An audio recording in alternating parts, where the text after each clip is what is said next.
Donc du coup, on est dans le dossier script. On a un dossier qui s'appelle texte evo avec un 1 à côté. Texte evo v1. On a un petit fichier txt readme qui est en fait les instructions d'installation. Donc il me demande sur Mac de l'installer dans ce dossier-là, sur PC de l'installer dans ce dossier-là. Donc en gros, l'idée, c'est de copier ce fichier-là, textevo.jsxbin. Je le copie. Je vais ensuite sur mon PC, je vais dans ce PC, je vais aller dans disque local C, je vais aller dans Programme, Adobe, After Effects 2020, ou 2021 pour ceux qui ont la version 2021, ou antérieure pour ceux qui ont une version antérieure. Support Files, je vais trouver Script, Script UI Panel, et c'est ici qu'il faut que je colle le fichier. Alors, Dossier, et vous allez relancer, fermer After Effects et vous le relancez. Ouais. Je vais montrer mon écran.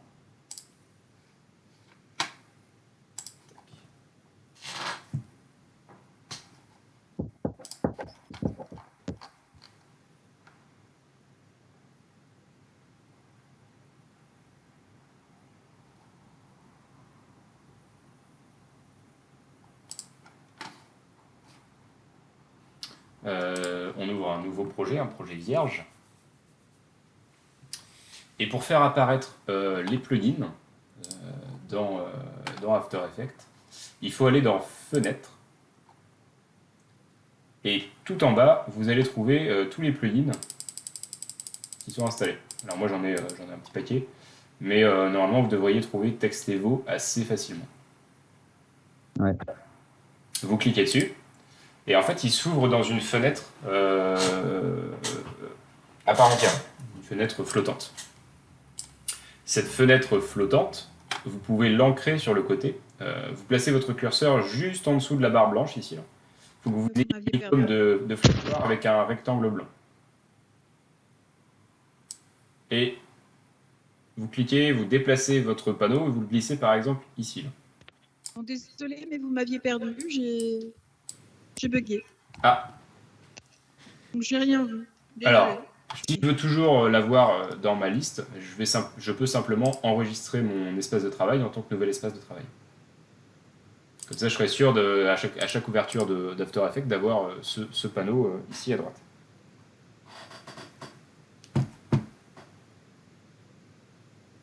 Alors, enregistrer les modifications apportées à l'espace de travail. Ok. Ce plugin, comment il fonctionne? Hop, je vais écarter un tout petit peu pour qu'on voit bien les différents boutons. On va créer une nouvelle composition qu'on va appeler texte Evo. Voilà.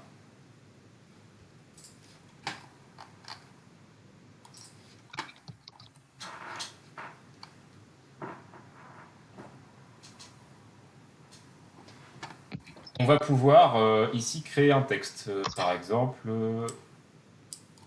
bienvenue.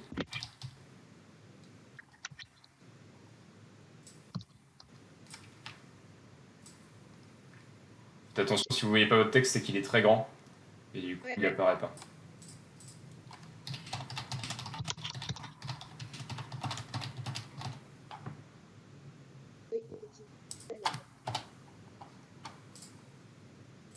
Hop. Tac, tac.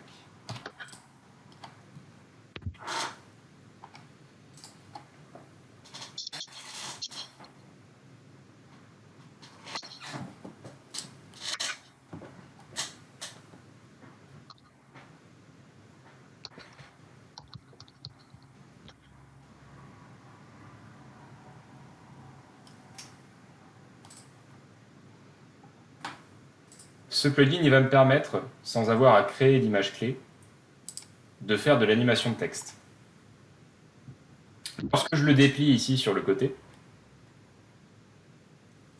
j'ai plusieurs options à ma disposition.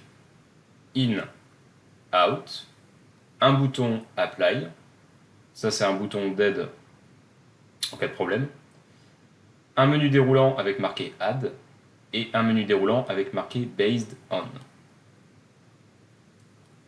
In ou out, ça va permettre de choisir est-ce que je veux faire une animation d'entrée pour mon texte ou est-ce que je veux faire une animation de sortie. Je choisis l'un ou l'autre. Donc là, par exemple, je suis au début de ma composition, je vais faire une animation d'entrée. Je clique sur In. Et tout de suite, je vais cliquer sur le bouton Apply.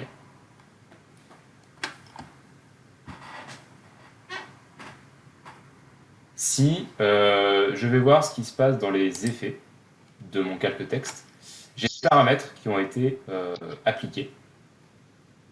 Et si j'appuie sur la touche U pour faire apparaître les images clés utilisées, je vois des images clés ici qui apparaissent.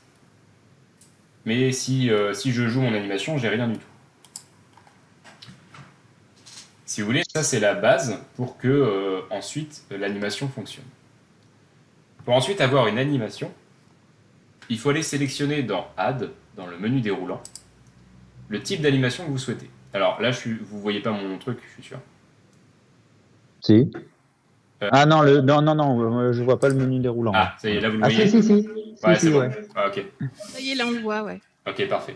Donc dans ce menu déroulant, vous avez tout un tas de possibilités qui sont en fait les propriétés sur lesquelles vous pouvez animer ce texte. Par exemple, si je choisis la position. Vous voyez ce qui s'est passé, mon texte est un petit peu descendu là dans mon écran. Si je joue mon animation, voilà ce qui se passe.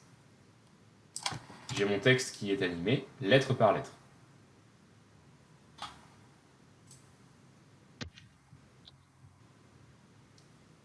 Pourquoi est-ce qu'il est animé lettre par lettre? Parce que dans Based on, le dernier paramètre ici, eh bien c'est Letters qui est sélectionné, par défaut. Mais je pourrais très bien choisir Words, par exemple. Et du coup, j'aurai une animation mot par mot, plutôt que lettre par lettre.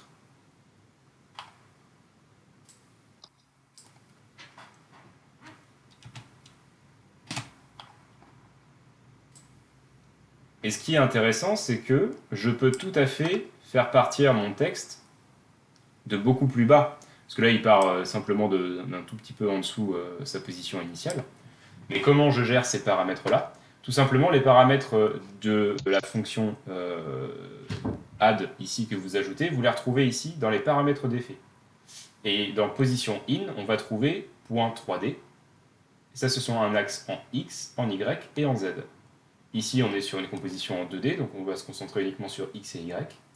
Et vous voyez, au début de mon animation, Y est à 50. Si j'augmente ce paramètre, eh bien, je vais faire descendre beaucoup plus mon texte.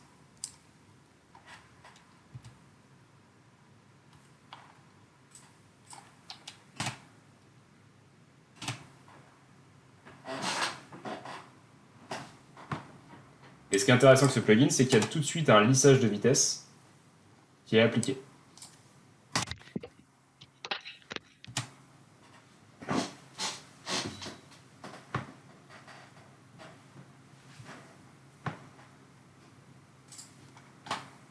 Voilà, opacité. Ouais, en fait, il faut surtout pas jouer là-dedans. Hein. Il faut jouer Là. dans les paramètres qui sont en haut. C'est pour ça que je vous montre ce qu'il y a là-haut. Hein, sur cet effet, on ne joue que ce qu'il y a, que dans ce qu'il y a dans le... Que dans ce qu'il y a ici. Sinon, tu changes totalement la philosophie. D'accord, ok. Bah ouais, c'est ça. En fait, il y a une expression qui est activée. Ça, c'est le principe de fonctionnement du plugin. Mais effectivement, faut pas venir tritouiller dedans, sinon ça va tout casser. Donc, en gros, ce que tu es en train de nous montrer, c'est qu'il y a plein d'effets, en fait. Que là, on a quand même fait en début de semaine, mais qui pourraient très bien être fait simplement comme ça, en fait. C'est ça. D'accord. Ah, c'est bien de voir. Ok.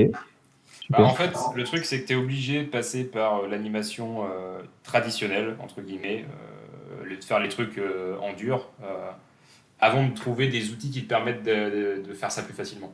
Parce que si tu connais pas la base, ça sert à rien de commencer par des trucs qui sont assez pointus. Faut faire des choses dans l'ordre, quoi.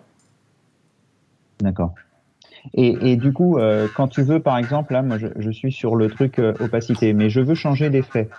Je suis obligé de sélectionner donc le texte, de faire apply. Non, non, non, non. Tu veux changer l'effet, c'est-à-dire, tu veux faire quoi? Bah, là, par exemple, toi, tu es sur un truc qui monte. Ouais, Si mais tu veux passer sur... est-ce que tu veux supprimer l'opacité? C'est ça ma question. Est-ce que tu veux Oui, enlever l'opacité? oui, je veux retirer cet effet d'opacité. Je veux mettre un autre effet. Regarde, moi par exemple, mon position là, je veux l'enlever. Je le sélectionne ici, je le supprime. Tu fais tout ici.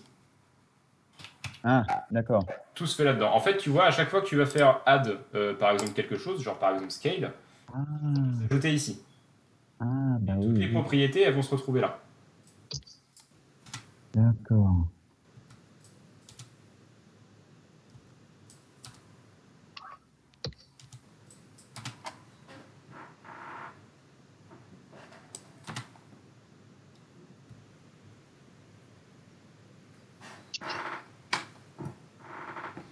J'utilise beaucoup ce plugin hein, sur des animations en échelle, en position, en flou aussi. En flou, j'aime bien.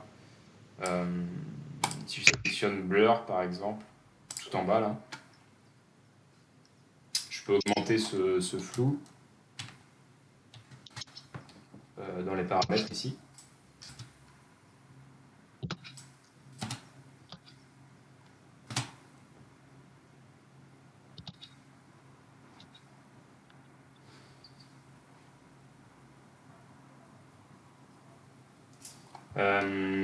Tout ce que vous voyez dans les vidéos, genre Brut, Combini, tout ça, là, toutes les animations de texte, c'est fait avec ça.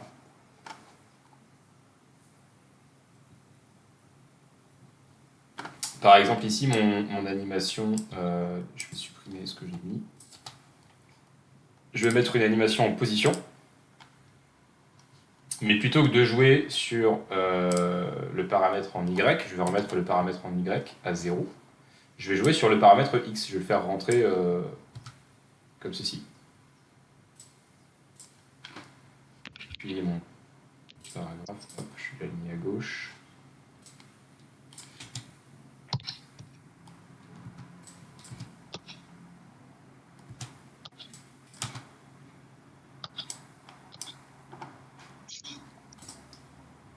Je vais ajouter un petit blur.